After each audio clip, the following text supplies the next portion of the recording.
माऊली रामकृष्ण हरी. अध्याय 3, दिवस 3, कर्मयोग. आज आपला पारायणाचा 3रा दिवस. या अध्यायात माऊली ज्ञानोबा यांनी कर्मयोगाचं महत्त्व सांगितलं. जीवनात कर्माला फार प्राधान्य आहे बरं का. माऊली ज्ञानोबा सांगतात, माणसाची ओळख त्याच्या जातीवरून धर्मावरून होत नसते, तर त्याच्या कर्मावरून होते.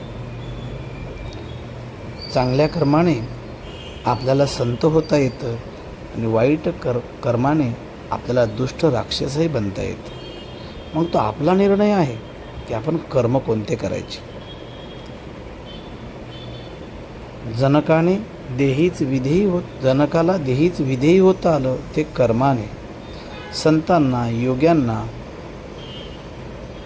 देहाभिमान घालवता आला ते त्यांच्या कर्माने.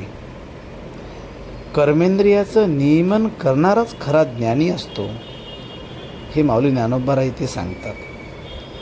माऊली हेही सांगतात की जातीनुसार धर्मानुसार आपल्या वाट्याला जे जे कर्म आलंय ना, ते कर्म आपण निष्ठेने करणं तोच खरा आपला स्वधर्म आहे.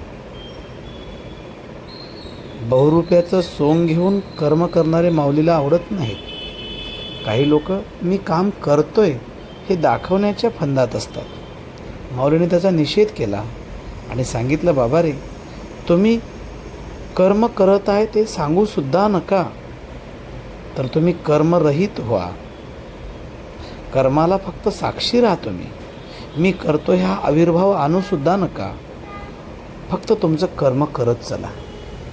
मग ते कर्म तुमच्या वाट्याला जे येईल, जे तुमचा व्यवसाय असेल तो प्रामाणिकपणे करणं, आपल्याकडे आलेलं आपल्याकडे सोपवलेलं, मग तो एखाद्या कार्यालयातील काम असो, शेतकऱ्याने शेतीत केलेलं काम असो, गृहिणीने घरामध्ये केलेलं काम असो, साधकाने सत्संगामध्ये केलेलं कर्म असो, ते सर्व कर्म निष्ठेने जो करतो ना, तोच खरा योगी होऊ शकतो, तोच खरा संत होऊ शकतो.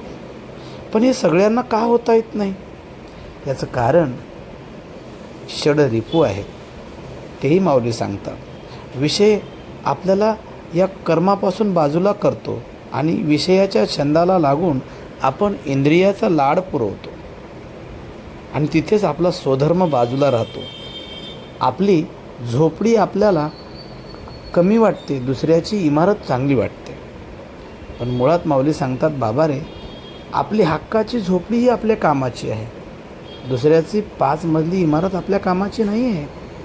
दुसऱ्याच्या ताटातले पंचपक्वान आपल्या कामाचे नाही आहेत, तर आपल्याला भूक लागल्यानंतर मिळणारी भाकरी ही आपल्या कामाची आहे. पण तुम्ही इंद्रियाच्या नादाला लागून तुम्ही जे करू नये ते करताय, जे स्वीकारू नये ते स्वीकारताय, ह्याला तुम्हाला थांबवायचं आहे. मग तो काम असेल, क्रोध असेल, दंभ असेल, माया असेल, यांचा नाश तुम्हाला करायचा आहे. मग नाश कसा बरं होईल? त्याचंही उत्तर माऊली सांगतात की सत्याने, शांतीने, कृपेने आपण भक्तितत्व अंगाशी बाळगून आणि सत्कर्माच्या वाटेवर चालून इंद्रियाचं दमन करून याच षडरिपूला जिंकू शकतो.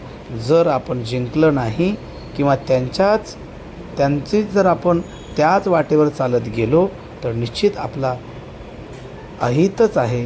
पण आपला हित करायचा असेल तर संतांनी सांगितलेल्या मार्गावर, संतांनी दाखवलेल्या वाटेवरच आपण पाऊल टाकावं आणि जीवनात सत्कर्मच करावेत, वाईट कर्म करू नयेत, हेच माऊली या अध्यायातून सांगतात. रामकृष्ण हरी.